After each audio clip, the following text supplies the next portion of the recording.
Bismillahirrahmanirrahim. Assalamualaikum warahmatullahi wabarakatuh. Alhamdulillahirabbil wassalatu wassalamu asrafil anbiya'i wal mursalin wa ala alihi wasajmain amma ba'du.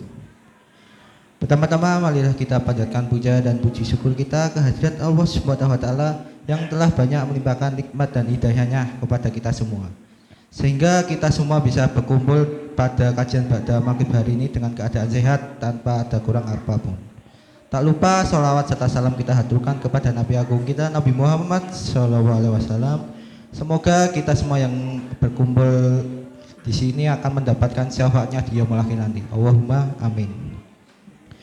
Kembali melanjutkan kajian pada maghrib malam hari ini bersama Ustadz Cinta Restu Sugiharto, pengasuh Biro Jasa Ta'aruf dan Klinik Cinta Rumah Jodoh Indonesia, dengan tema Keluarga Sakinah. Sebelum kita melanjutkan ke acara selanjutnya, alangkah lebih baiknya kita baca basmalah bersama-sama terlebih dahulu. Bismillahirrahmanirrahim. Langsung saja ke acara inti, yaitu materi yang akan dipaparkan oleh Ustadz Cinta Restu Sugiharto. Kepada Ustadz Cinta Restu Sugiharto kami persilahkan.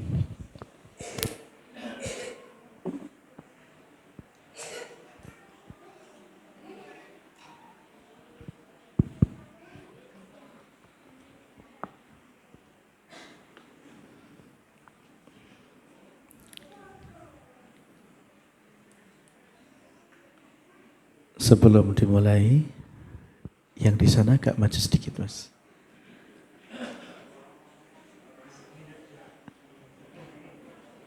Yang di belakang sebelah sana agak maju.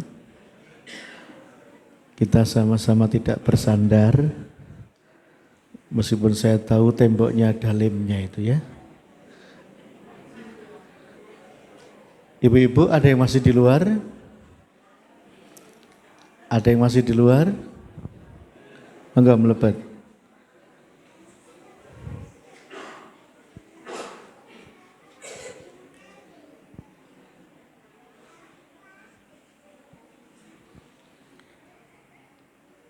Bismillahirrahmanirrahim.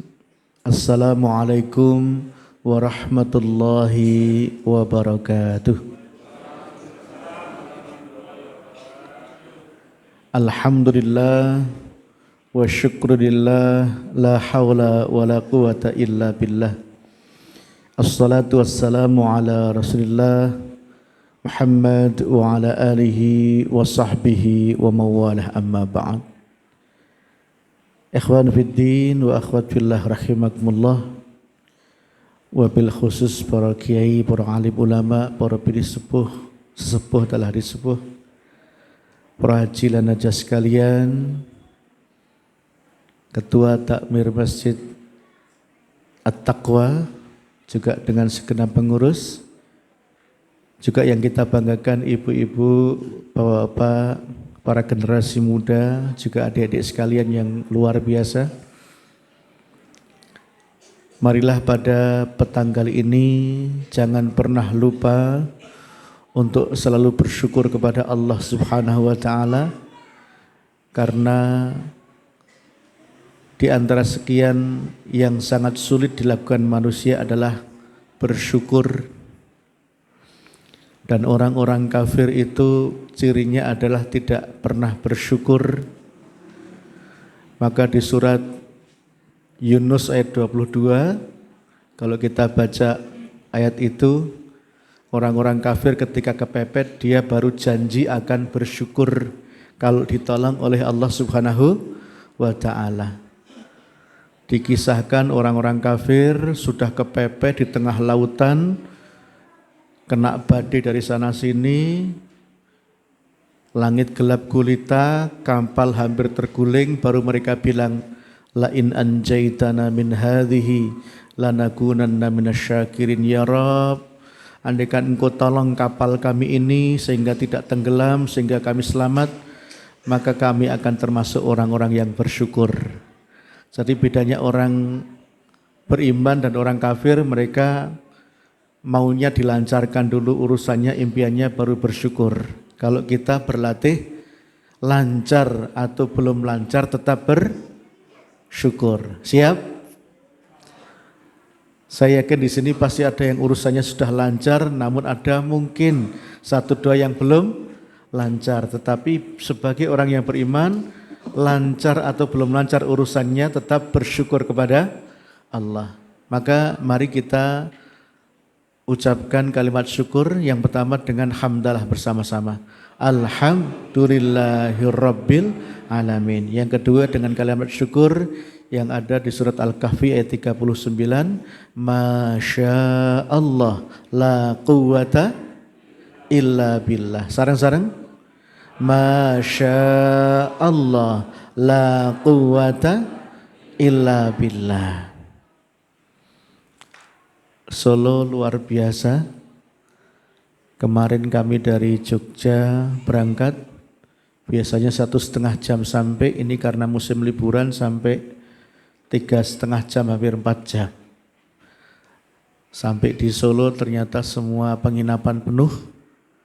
Jam 1 malam kami baru dapat penginapan di dekat bandara. Masuknya ngemplak juga ya, azimah. Dapatnya di situ alhamdulillah ya. Dan alhamdulillah di sela-sela pada liburan, di sela-sela pada santai, kita menyempatkan untuk mengaji di masjid tercinta kita ini. Semoga yang menyempatkan mengaji disempatkan oleh Allah untuk ditolong duluan. Amin ya rabbal alamin. Dilancarkan urusannya duluan dibanding yang lain. Amin ya rabbal alamin. Angkat tangan. Yang masih cinta dengan keluarga masing-masing angkat tangan. Yang sudah enggak cinta boleh pulang ya. Semua masih cinta? Masih cinta? Terus cinta? Selalu cinta? Insya Allah. Oke, turunkan. Berarti pengajian insya Allah masih penting ya. Untuk yang masih terus dan selalu cinta, mohon malam ini kita ngaji bareng. Kita bismillah akan perjuangkan keluarga kita sampai ke level yang tertinggi. Level yang paling dasar, ini berkali-kali kita sampaikan di berbagai kesempatan. Sesiapa yang sudah dianugerahi keluarga oleh Allah, mohon maaf, tolong dicatat nggih Bu.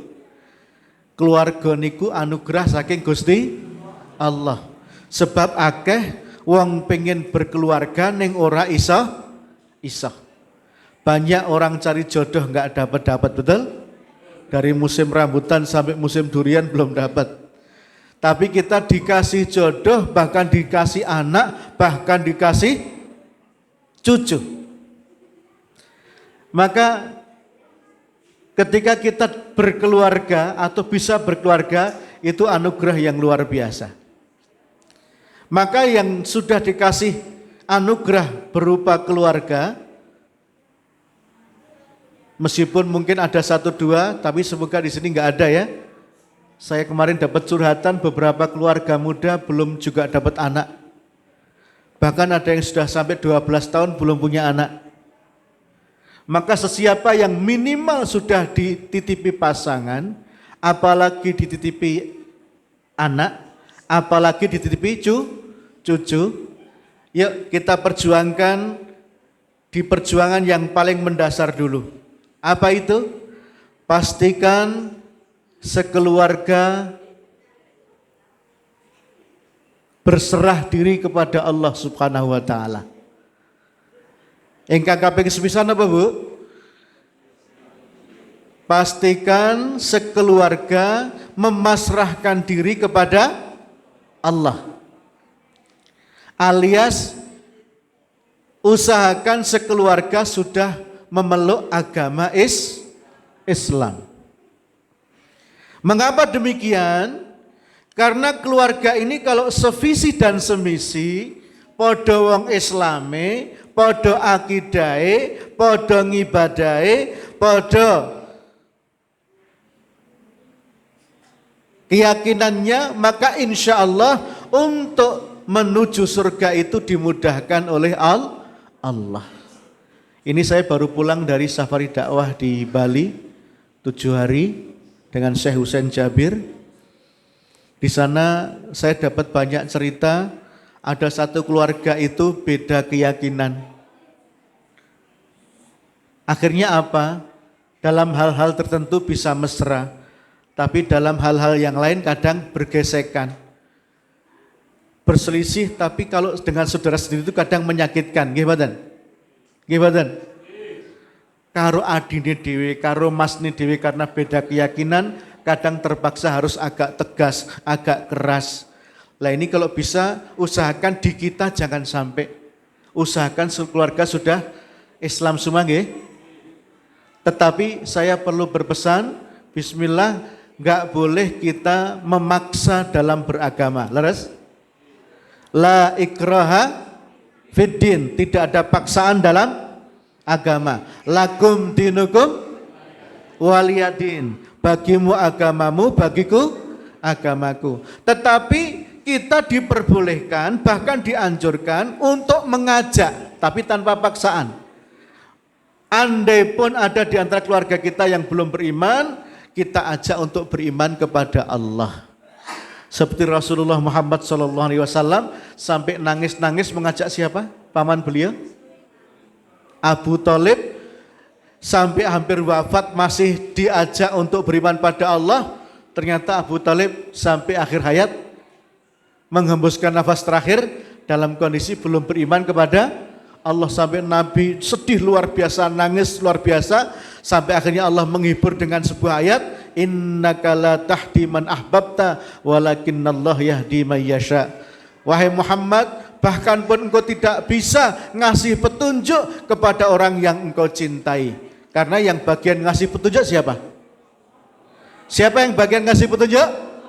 Allah. Famay yuridillah ayyahdiyahu yasrah sadrahu lil Islam. Surat Al-An'am ayat 125. Hidayah itu dipilih oleh Allah. Meskipun dipilih oleh Allah, tapi tidak ada alasan untuk kita tidak mengajak sekeluarga beriman kepada Allah. Tapi yang ajakan yang paling mendasar tadi apa? Berserah diri kepada Allah atau Islam. Mohon maaf, insya Allah ini sekeluarga Islam semua ya? Sekeluarga Islam semua? Amin ya rabbal alamin. Berarti perjuangannya sudah agak ringan. Surat Al-Maidah ayat 3. A'udzubillahi minasyaitonirrajim. Bismillahirrahmanirrahim. Al-yawma akmaltu lakum dinakum wa atmamtu alaikum ni'mati wa raditu lakumul Islam madinah. Bu, niki dalilipun Ibu. Ngopo awake dhewe kok ndadak berjuang men sak keluarga dadi wong Islam kabeh? Karena apa? Al-Maidah ayat 3. Monggo dipun bika. Allah berfirman, Al-yawma akmaltu lakum dinakum. Hari ini kata Allah, telah aku sempurnakan untuk kalian agama kalian. Wa atmamtu alaikum. Yang dipilihkan oleh Allah adalah agama Islam. Dan telah aku sempurnakan nikmat untuk kalian semuanya. Wa raditu lakumul Islam madinah. Dan telah aku ridhai Islam sebagai agama kalian semua. Jadi agama yang Allah pilihkan untuk kita yang sudah biasa ngaji ini apa ini? Islam. Bahwa ada orang memilih agama lain, silahkan. Lakum dinukum waliyadin, enggak boleh kita paksa. Agama itu pilihan. Tapi kita kalau sudah ikut ngaji, apalagi di pengajian keluarga sakinah, bismillah. Perjuangan paling mendasar, usahakan sekeluarga masuk Islam.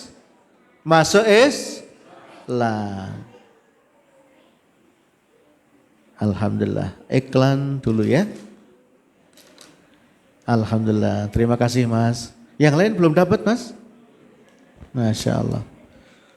Ono lemper tahu. Ada apa ini ya? Kerupuk kecil. Selamat untuk yang hari ini puasa nggih. Saya sekeluarga juga puasa. di tanggal 1 dan 9 Dzulhijjah. Baru sempat minum, alhamdulillah, tapi sudah seger kembali. Sekarang kita mulai ngaji lagi. Mohon maaf, angkat tangan dulu. Pastikan yang pertama tadi apa? Sekeluarga berserah diri kepada Allah. Lah apa ana sing berserah diri tidak kepada Allah? Mboten, Pak. Ada. Berserah dirinya tidak kepada Allah ada, ya. Bahkan ngaku tidak punya Gusti Allah, tidak punya Tuhan ada. Maka kalau untuk keluarga kita, ya, jangan aneh-aneh, jangan neko-neko. Bismillah, semua diajak untuk berserah diri kepada Allah atau memeluk agama Islam. Ini yang pertama. Dalilnya apa? Al-Maidah ayat 3. Allah sudah sempurnakan untuk kita ajaran untuk kita yang paling baik. Allah sudah sempurnakan nikmat untuk kita dan Allah ridhoi Islam jadi agama kita. Yang kedua, Bapak Ibu sekalian, yang saya ini kita berpacu dengan anak-anak ya.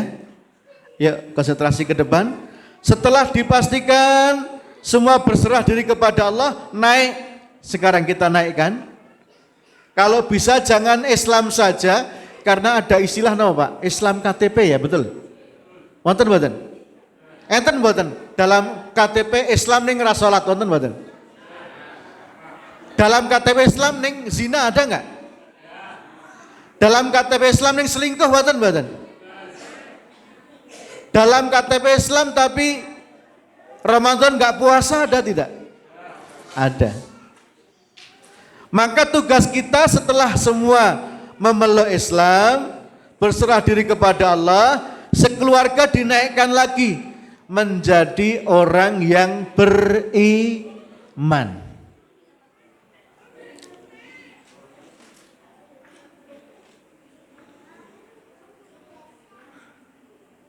Lanjut. Snacknya ganggu atau tidak? Masya Allah. Yang kedua,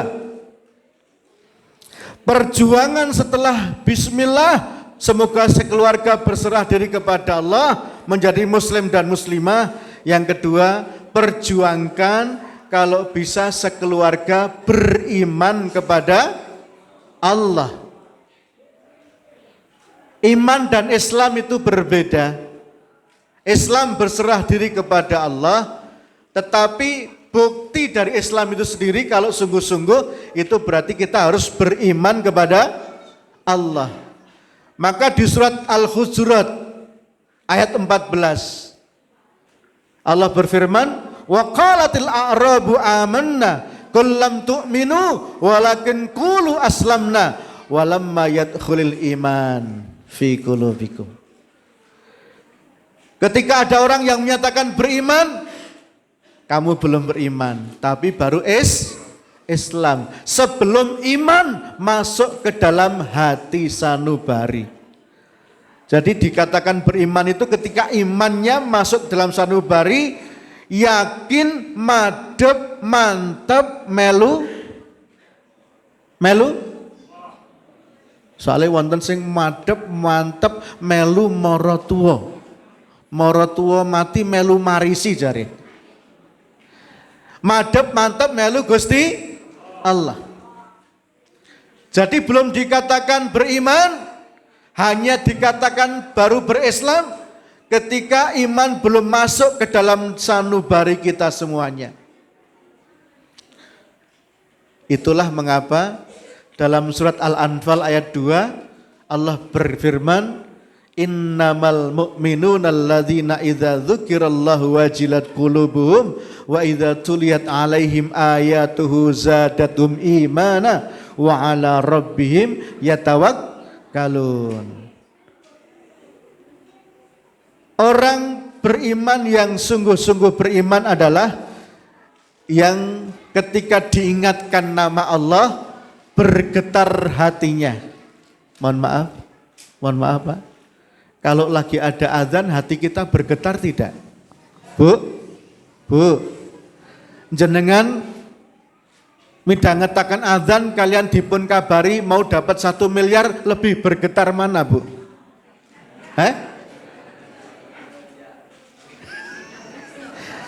Jadi gini, yang pertama panggilan adzan, Allahu Akbar, Allahu Akbar.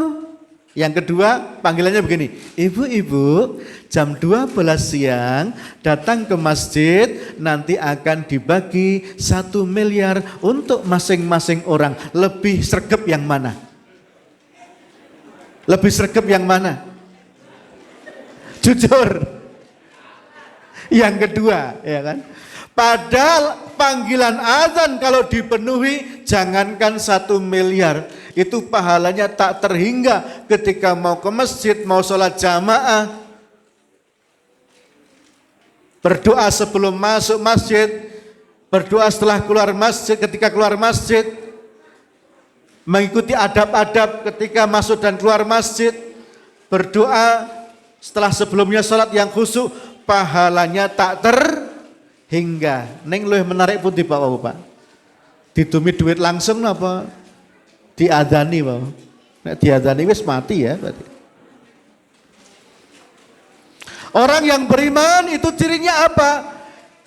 Baru dikumandangkan adzan hatinya sudah bergetar karena ingat nama Allah. Kalau diingatkan tentang Allah langsung bergetar hatinya, takut pada Allah, tunduk pada Allah, sami'na wa ta'na kepada Allah. Ini ciri orang yang beriman. Bahkan mohon maaf, jauh sebelum adzan dikumandangkan, dia sudah bersiap-siap menuju masjid, berjamaah di masjid terdekat. Masya Allah. Ini luar biasa lagi. Yang kedua, ketika dibacakan ayat-ayat Allah, bertambah imannya. Mohon maaf, Rasulullah itu sering, Pak. Rasulullah itu dengan sahabat yang bacaannya bagus, Rasulullah ngedek ngaten iki, Mas, maca Quran, aku tak ngrungokke. Suaramu apik, merdu, bacalah Quran, aku akan mendengarkan. Ketika sahabat itu membaca Quran, Rasulullah di belakangnya ternyata apa? Nangis sesenggukan. Kalau kita gimana, Pak? Kalau ada yang baca Quran kita sampai nangis gak? Kadang ya, Pak nggih. Ning kelingan utang.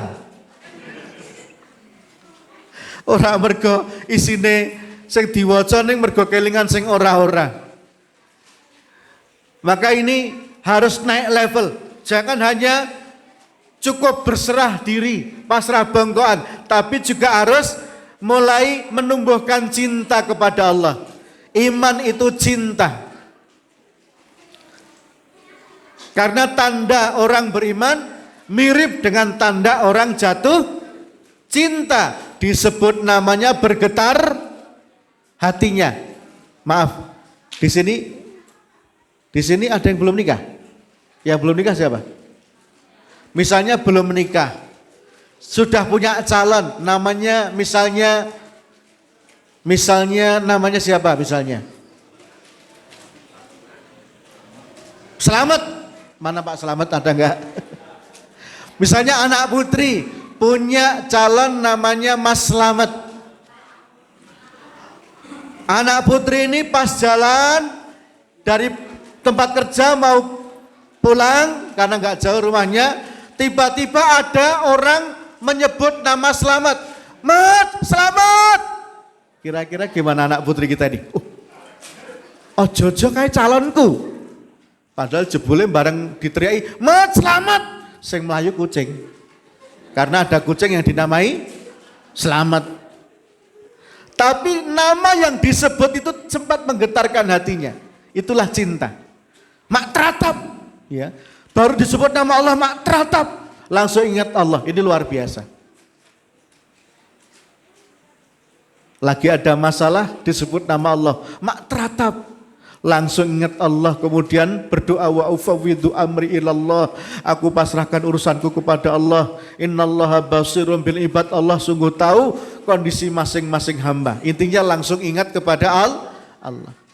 Yang kedua tanda iman tadi apa? Kalau dibacakan ayat-ayat Allah tambah cinta, tambah mantep.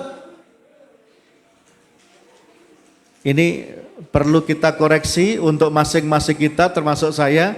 Kalau dibacakan ayat-ayat Quran atau ada bukti nyata tentang keajaiban yang itu Allah yang menurunkan, kira-kira kita bertambah iman atau belum, gitu Pak ya. Semisal apa misalnya keajaiban yang belum lama kita dapati ya. Semisal Allah berikan teguran. Allah berikan teguran betapa orang sekaya apapun tiba-tiba bisa jatuh. Sebaliknya ana wong desa, raine desa, bodine desa tiba-tiba sukses luar biasa. Ketika kita melihat kondisi itu, Masya Allah, kita langsung menyebut Qulillahumma malikal mulki tu'til mulka man tasha wa tanzi'ul mulka mimman tasha wa tu'izzu man tasha wa tudhillu man tasha biyatikal khair innaka ala kulli syai'in qadir. Allah itu gampang menaikkan, gampang menjatuhkan. Maka mohon maaf, yang sekarang masih biasa-biasa jangan khawatir. Kalau Allah sudah berkehendak kita naik, sukses, terkenal, tapi yang baik, itu mudah bagi Allah.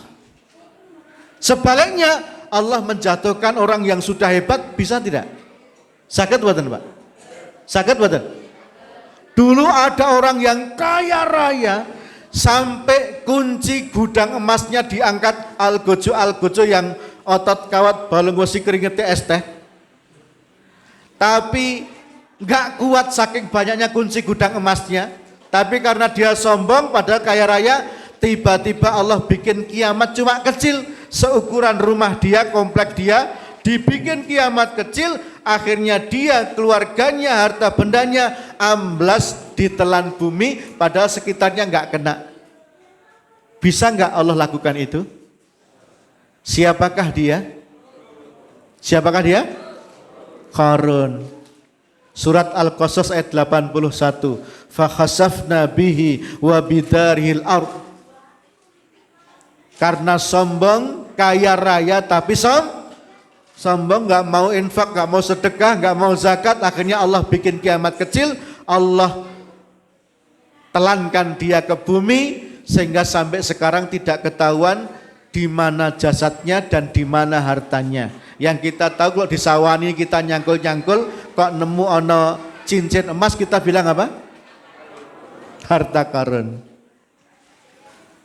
Masya Allah. Ini keajaiban yang sungguh-sungguh terjadi. Raja Fir'aun, Masya Allah, bengisnya luar biasa. Imam Ibnu Katsir menyebutkan Fir'aun itu adalah raja yang paling bengis dan paling kejam di zaman itu.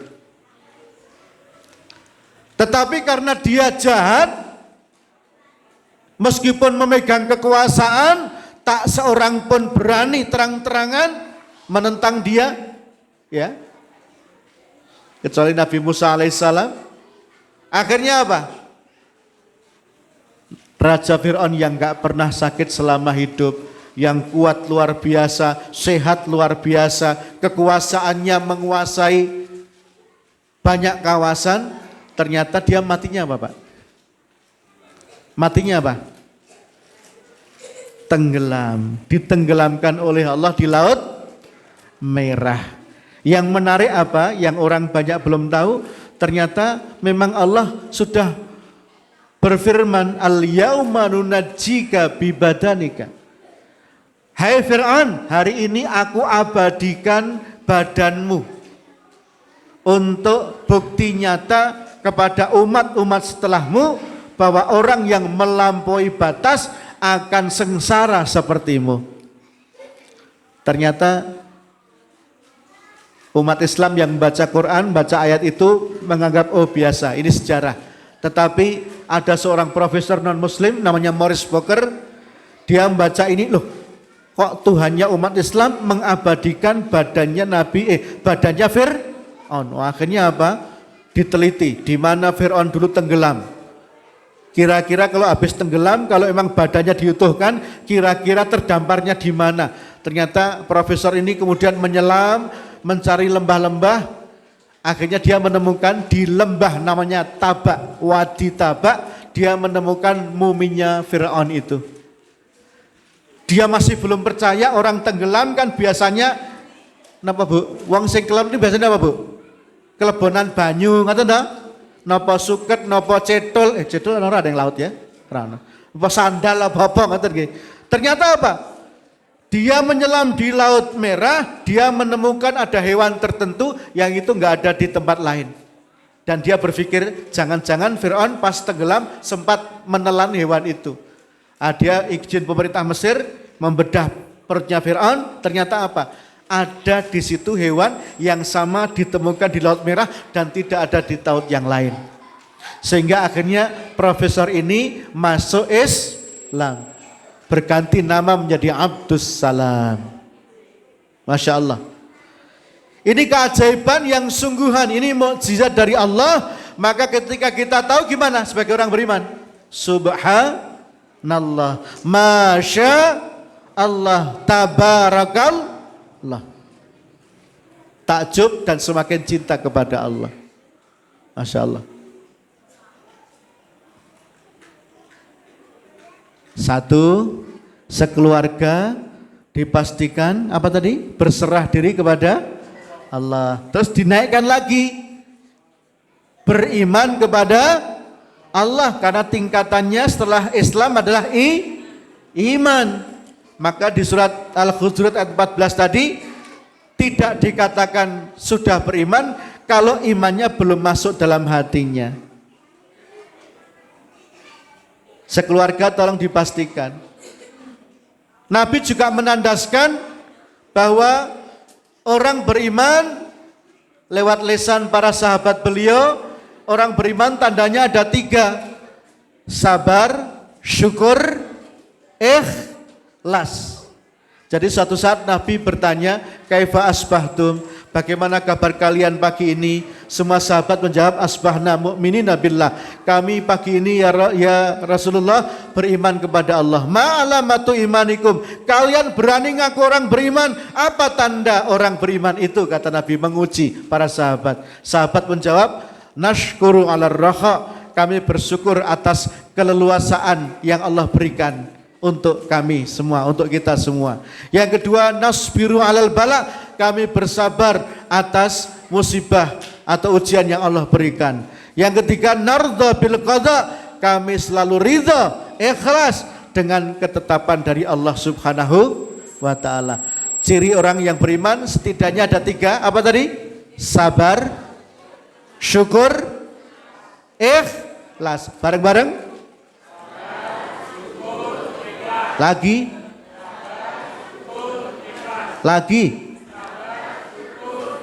Peng sewu. Mohon maaf, ini gampang diucapkan, gampang nggak diamalkan, Pak? Sabar, sudah sabar belum? Mohon maaf. Kalau sholat misalnya, kira-kira, ini jujur, ini jawab jujur. Imam yang bacanya panjang dengan imam yang bacanya pendek lebih disukai yang mana? Yang pendek ya. Padahal subuh loh ini ya. Subuh sebaiknya dipanjangkan. Isya agak dipanjangkan. Maghrib memang jangan panjang. Nah ini ketika memang harus panjang, kira-kira lebih suka yang pendek atau yang panjang? Yang panjang. Bapak senang yang panjang, ibu senang yang pendek. Masya Allah. Sabar itu dalam 3 hal. 1, sabar dalam ketaatan kepada Allah. Yang kedua, sabar ketika dapat musibah. Yang ketiga, sabar dari maksiat kepada Allah. Digoda kayak apa tetap sabar. 7 orang yang akan dinaungi oleh Allah di hari tiada naungan kecuali naungannya Allah di akhirat. Salah satunya adalah dia digoda bahkan pun oleh wanita yang sangat-sangat cantik dan berpangkat. Dia bilang, inni akhafullah, aku takut kepada Allah. Dan sekarang kalau laki-laki digoda wanita cantik berpangkat, kira-kira gimana Pak? Bilang aku takut pada Allah atau melayu golek nggon? Seperti kisah golek naik, bagus tuh Pak, golek naik. Seperti kisah Nabi Yusuf alaihis salam. Rumah sudah dikunci, jendela ditutup, pintu ditutup, tinggal berdua.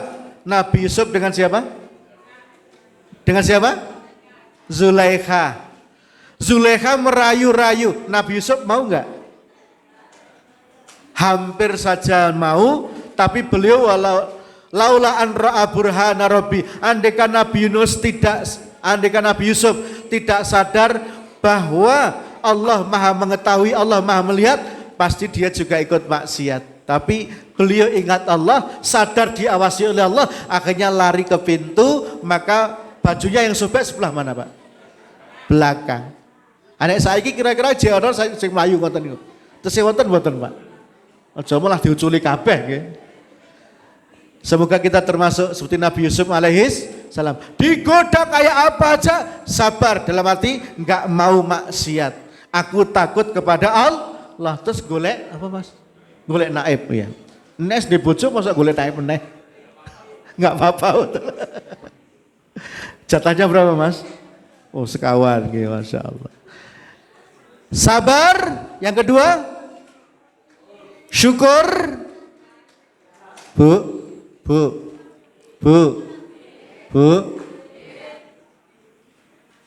Kanjeng Nabi nate dikelilingke, diperlihatkan neraka, kondisi neraka oleh Allah.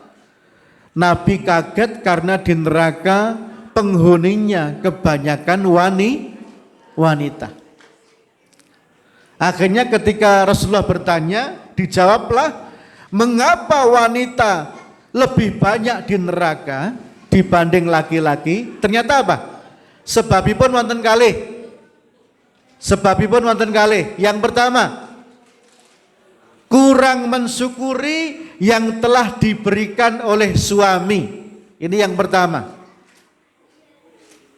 Ada uang, abangku sayang. Tidak ada uang? Tidak ada uang? Didoakan ya Bu, biar lancar rezekinya. Ternyata banyak oknum istri kurang mensyukuri pemberian suami. Apalagi suami yang bukan pegawai negeri Pak ya.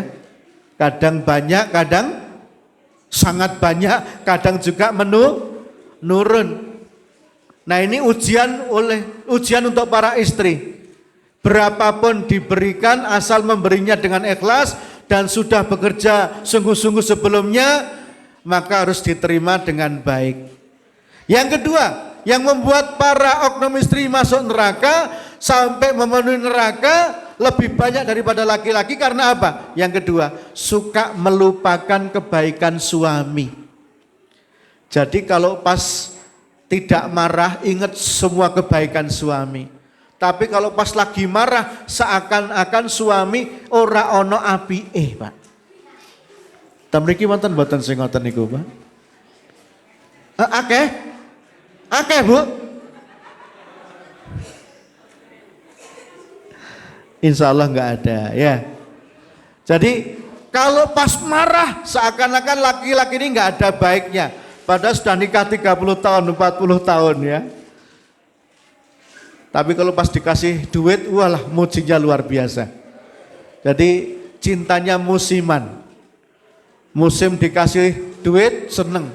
Musim lagi ada ujian, marah-marah seakan suami nggak ada baiknya. Na'udzubillah min dzalik. Saya doakan semoga semua suami di sini diberi kemampuan oleh Allah, dikasih kecukupan rezeki oleh Allah, sehingga selalu lancar ngasih nafkah untuk istri masing-masing.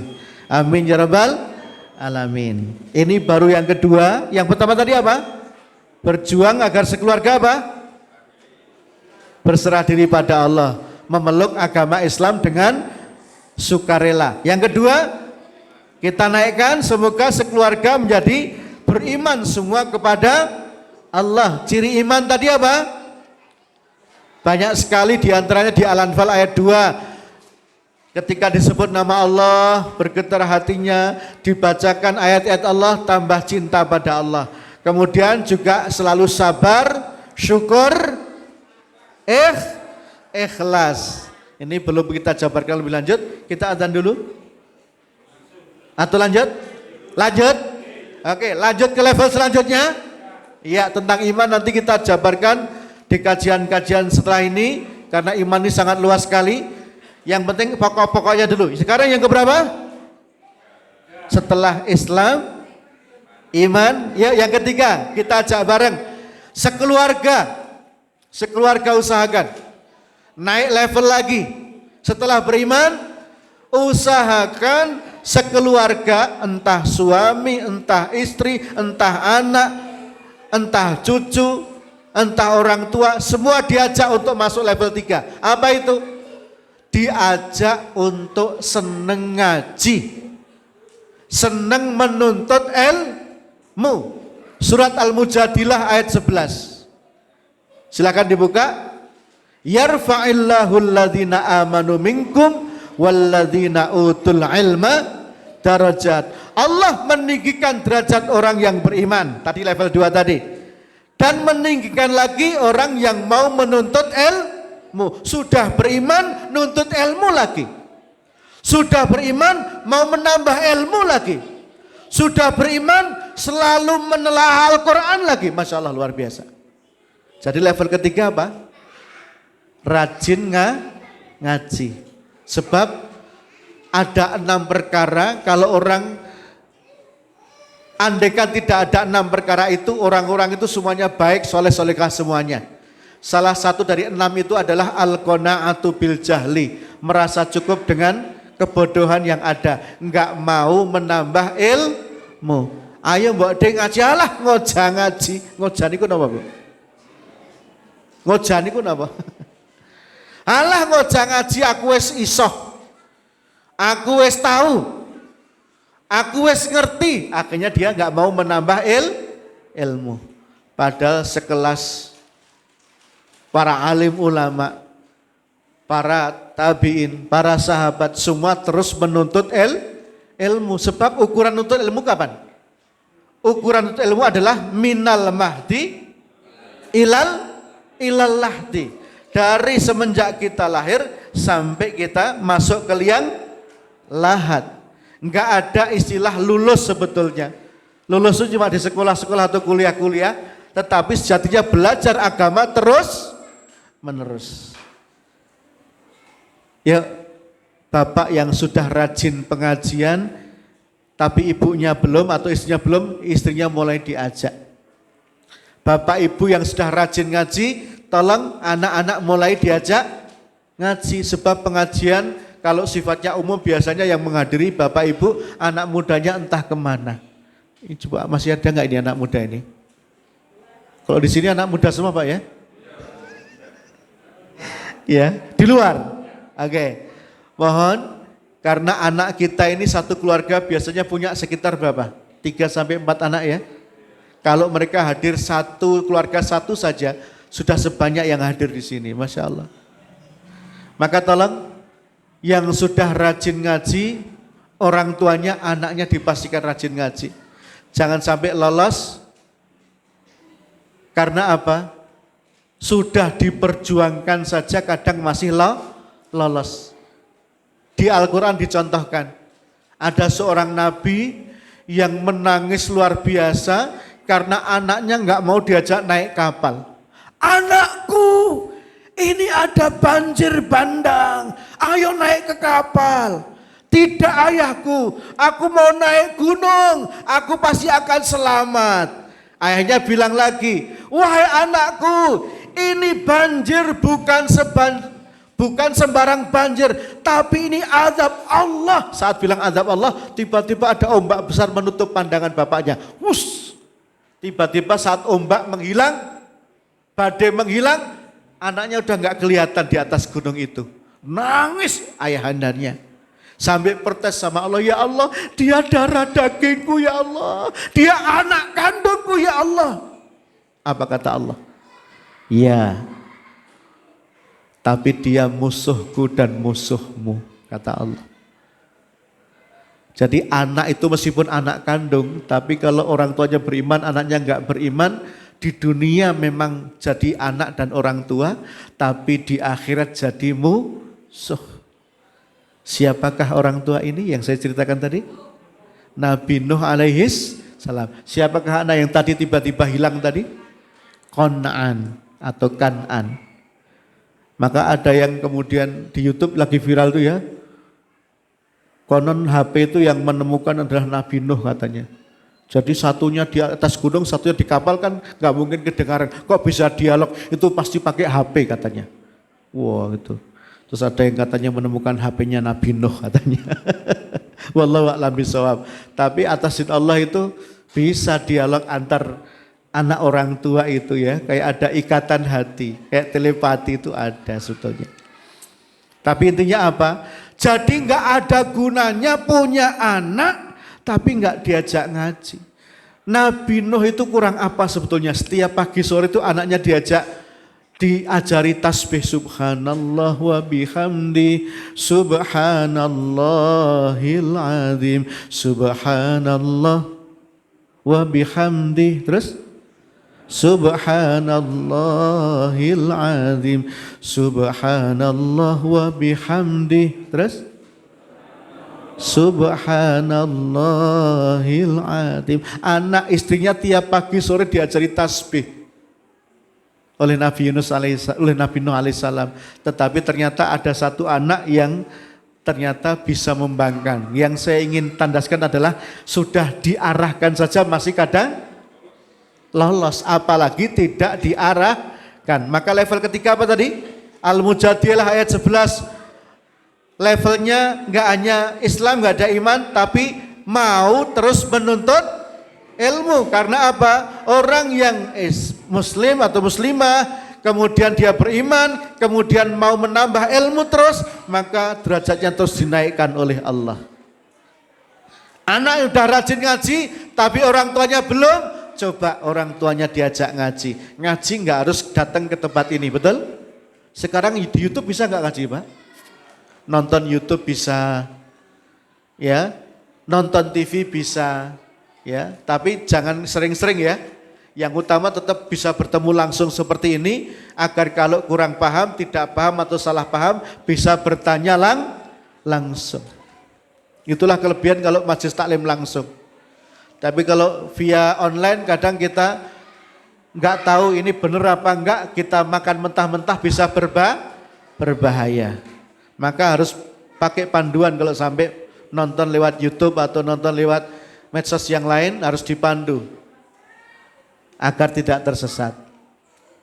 Jadi yang keberapa ini? Yang keberapa? Kita naikkan satu lagi ya. Masih siap? Berislam siap semuanya?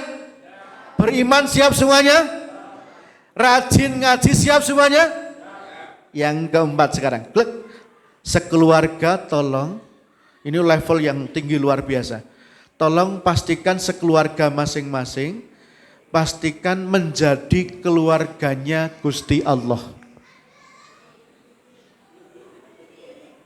Memang betul lam yalid walam yulad. Allah tidak punya anak dan tidak diperanakkan. Tetapi ternyata kita dapat bocoran, Nabi pernah bersabda, Allah itu punya keluarga dari kalangan manusia. Tentu keluarga dalam tanda petik. Innalillah ahlina minan nas. Sak temene Gusti Allah duweni keluarga saka jenis yang menungso. Kita termasuk insyaallah. Qalu, para sahabat bertanya, manhum ya Rasulullah, siapakah mereka ya Allah? Kok istimewa banget manusia kok dianggap keluarga oleh Allah? Ternyata apa? Nabi kemudian menjawab, ahlul Quran, hum ahlullah wa khassatuh. Merekalah ahli Quran. mereka itu dianggap jadi keluarganya Allah dan menjadi orang-orang yang diistimewakan oleh Allah Subhanahu wa ta'ala. Ahli Quran tidak harus hafal 30 juz. Dulu saya juga beranggapan harus hafal 30 juz. Kalau harus itu berarti tidak semua orang ya Pak ya.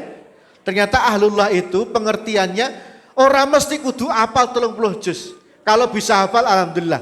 Tapi yang utama ahlullah niku pengertianipun nggih menika satu, tresno tenan marang Al-Qur'an. Sekarang kita uji. Setiap hari lebih sering megang Quran atau megang HP? HP? Astaghfirullah Rabbal baraya, astaghfirullah minal khataya. Tapi Ustadz, di HP saya ada aplikasi Quran. Keren. Neng dibuka apa ora? Sosok kalah kerep karo YouTube, Instagram dan lain sebagainya. Maka ahli Quran itu apa? Dia cinta banget dengan Al-Quran. Misalnya dia bangun, yang dia cari bukan HP tapi Al-Quran. Yang kedua, rajin dan rutin membaca Al-Quran. Sampun rutin dereng maca Quran? Sampun? Ning rutine pinten ayat? Ternyata mohon maaf, saya menemukan riwayat haknya Al-Quran, ya ini dari Ibnul Mubarak, ya Abdullah bin Mubarak, ya ini tentu beliau tidak asal, ya karena beliau dari ayahandanya terus sampai nyambung ke Rasulullah. Intinya apa? Hak Quran itu minimal sedina diwaca 100 ayat minimal. Itu sudah memenuhi haknya Al-Quran. Karena Al-Quran punya hak diwaca sedina pinten Bu? Pinten? 100 ayat. Jadi a'udzubillahi minasyaitonirrajim. Bismillahirrahmanirrahim. Alif lam mim. Bu. Sintren ikatan cinta wis mulai. Shadaqallahul adzim. Berarti udah 100 ayat belum itu? Baru berapa ayat, Bu? Baru berapa ayat? 1. Tolong lewatkan, sinetron lewat, apapun lewat, sate lewat, kosek. Dindek neng kosek, nggih. Pesan wae terus langsung baca Quran meneh. Minimal berapa? 100 ayat. Syukur sehari bisa 1 juz karena Nabi bersabda, siapa yang membaca sampai khatam kurang dari 3 hari terlalu cepat. Kalau membaca Quran selesai 30 juz tapi lebih dari 30 hari terlalu lambat dan menyia-nyiakan waktu. Maka memang idealnya 1 hari 1 juz. Tapi kalau belum bisa, paling enggak 1 hari 100 ayat itu baru memenuhi haknya Al-Quran. Nek sak ruko piye? Ya saged latihan niku berarti nggih. Tapi tolong perjuangkan minimal kalau tidak 1 juz sehari, berapa tadi? Berapa tadi? 100. 1 tresno tenanan karo Al-Quran ya. Ora kalah karo HP lan liya-liyane. Yang kedua rutin baca. Yang kedua rutin mengkaji. Yang keempat rutin mengajarkan. Yang kelima rutin menghafalkan. Mohon maaf, hafalan kita yang kulhu, kul a'udzu birabbil falaq, kul a'udzu birabbin nas, inna a'taina wal asri niku pun pinten tahun, Pak? Pun pinten tahun gitu. Ini harus ditambah ya berarti ya. Besok saya doakan, bukan besok. Sekarang saya doakan semoga semua dimudahkan menghafal Quran. Amin ya rabbal alamin. Ditambah hafalannya karena tingkatan surga tergantung seberapa hafal Quran. Nanti kalau kita sudah di depan gerbang surga, setelah melewati Shiratal Mustaqim yang melintasi neraka, kita lolos, enggak langsung masuk surga, tapi kumpul di depan pintu gerbang surga dulu. Kemudian di pintu gerbang surga itu semuanya ditanya satu-satu. Yuqalu li sahibil Quran. Dikatakan kepada orang yang di dunia mengaku ahli Quran. Ya. Iqra' tsummartaqi. Ayo setor hafalan. Karena udah nggak mungkin kita pegang Quran. Mana setor hafalanmu, kemudian naiklah ke level yang tinggi. Semakin banyak setoran, semakin naik, semakin naik, semakin naik. Berarti semakin banyak hafalan, insya Allah surganya semakin tinggi. Saya doakan semoga semua masuk surga Firdaus. Amin ya rabbal alamin. Banyak Bapak Ibu yang menghafal Quran mulai usia 65 tahun, ternyata 3 tahun bisa hafal Quran. Jadi enggak ada yang mustahil kalau sungguh.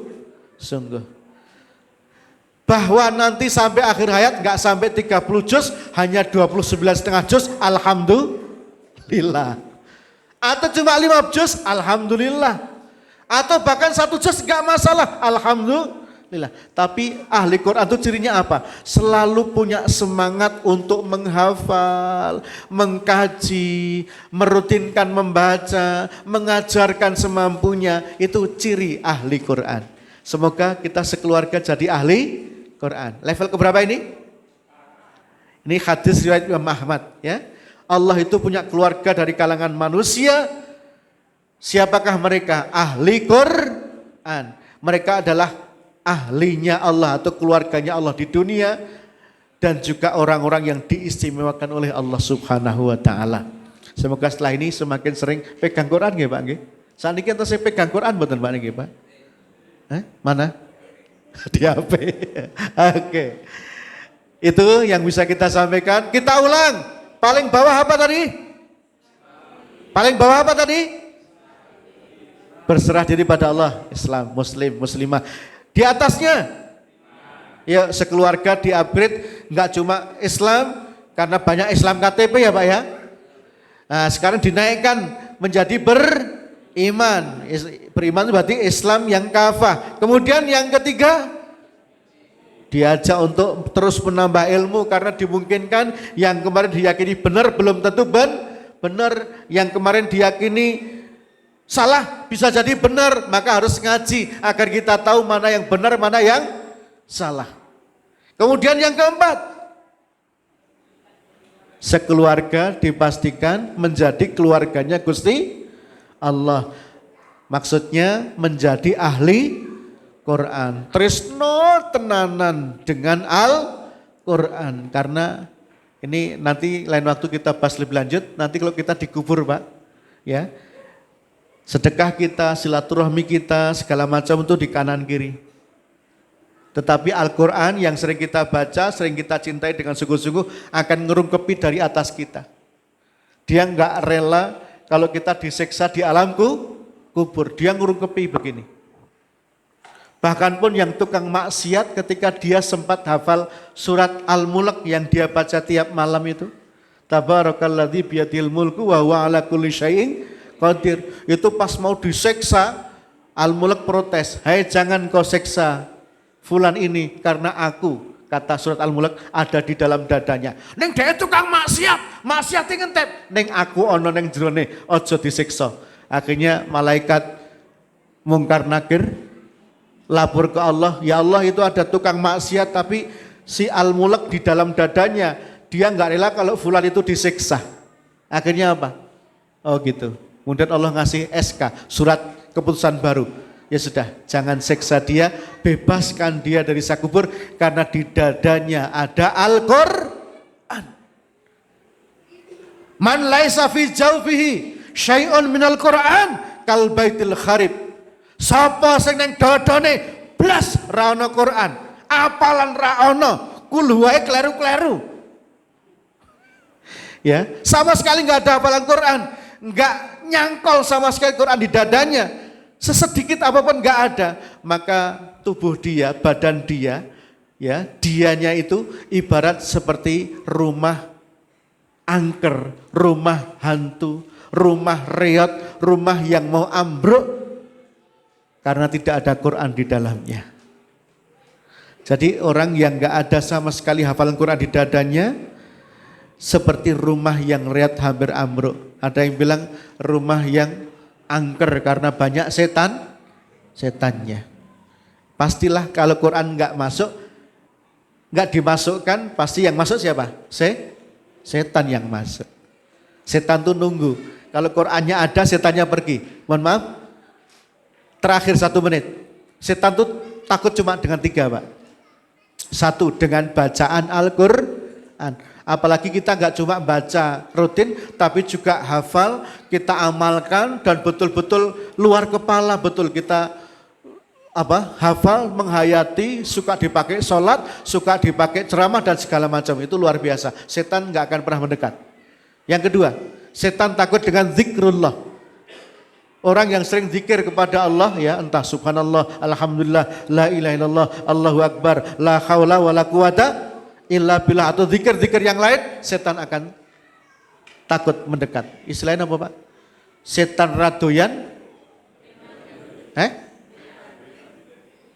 demet ra duit. Setan radoyan demet ra dulit. Itu ketika apa? 1, kita sering baca Quran. Yang kedua, kita sering zikir kepada Allah.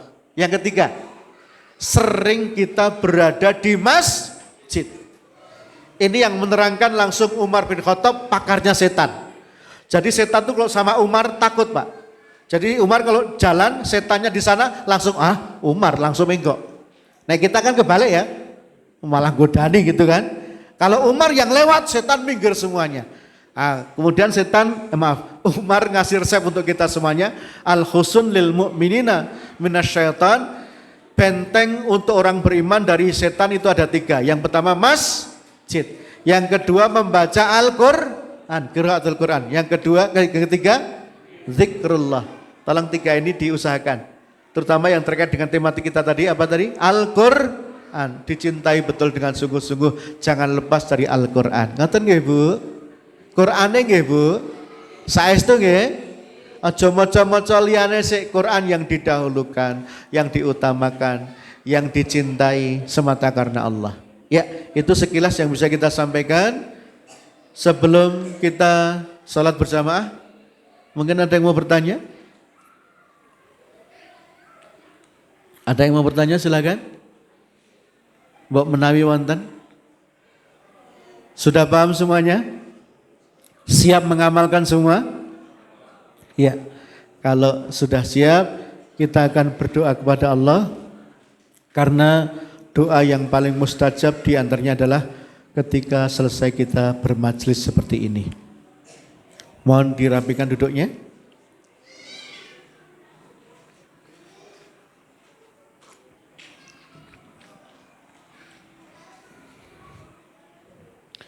A'udzu billahi minasyaitonir rajim. Bismillahirrahmanirrahim. Alhamdulillahirabbil alamin. Assalatu wassalamu ala asrafil anbiya'i wal mursalin. Muhammad wa ala alihi wa sahbihi ajma'in. Warhamna ma'ahum birahmatika ya arhamar rahimin. Allahumma ighfiril mu'minina wal mu'minat wal muslimina wal muslimat al ahya'i minhum wal amwat innaka sami'un qaribun mujibud da'wat. Ya Allah, ampunilah semua saudara-saudara kami, mukminin dan mukminat, muslimin dan muslimat dimanapun mereka berada, baik yang masih hidup maupun yang telah tiada. Ampunilah orang tua kami ya Allah, ampunilah mertua kami ya Allah, ampunilah guru-guru kami ya Allah, baik yang masih hidup maupun yang telah wafat. Ampunilah pasangan kami ya Allah, ampunilah anak-anak kami, ampunilah sanak saudara kami, ampunilah tetangga-tetangga dekat kami, ampunilah sahabat-sahabat karib kami, dan ampunilah kami yang hadir di sini ya Allah, karena kami banyak berlumur dosa. La ilaha illa anta subhanaka inni kuntu minadz zalimin. Tiada Tuhan kecuali Engkau ya Allah, maha suci Engkau, sungguh kami termasuk orang-orang yang zalim. Ya Allah, mudahkan kami dalam mengajak keluarga besar kami untuk betul-betul berserah diri kepadamu ya Allah, untuk betul-betul beriman kepadamu ya Allah, untuk terus rajin dalam menimba ilmu ya Allah, dan juga untuk menjadi ahli Al-Quran ya Allah. Ya Allah, ya Fattah, ya Alim, bukalah pintu keberkahan-Mu untuk masing-masing keluarga kami ya Allah, sehingga tak satu pun dari anggota keluarga kami yang membangkang dari-Mu ya Allah, yang jauh dari-Mu ya Allah, yang menentang-Mu ya Allah. Ya Allah, semoga semua anggota keluarga kami tanpa terkecuali semua lurus di jalan-Mu, semua istiqomah menyembah-Mu ya Allah, dan semoga semua terus menerus dalam keimanan sampai akhir hayat masing-masing. Rabbana hab lana min azwajina wa dzurriyyatina qurrata a'yun waj'alna lil muttaqina imama. Ya Rabb, kami rindu keluarga kami di rumah masing-masing jadi keluarga yang menenteramkan hati, jadi keluarga yang sakinah mawaddah warahmah. Dan ya Allah, jadikan kami semua tanpa terkecuali kelak menjadi pemimpin bagi orang-orang yang bertakwa. Allahumma inna nas'alukal huda wat tuqa wal afafa wal ghina. Ya Allah, selalu kami mohon kepadamu, semoga Engkau beri petunjuk kepada kami, mohon peningkatan terus ketakwaan kami, mohon kesejahteraan hidup, dan mohon kecukupan rezeki ya Allah.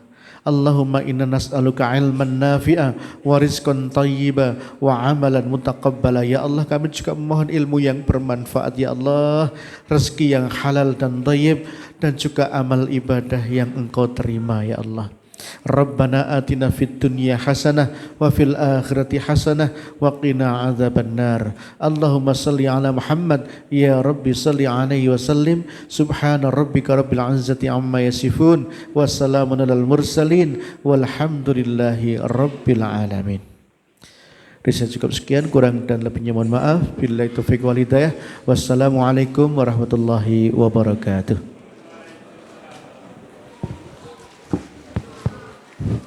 Terima kasih kepada Ustadz Cinta Restu Sugiharto atas pemaparan tentang keluarga sakinah, dan tak lupa kami ucapkan terima kasih kepada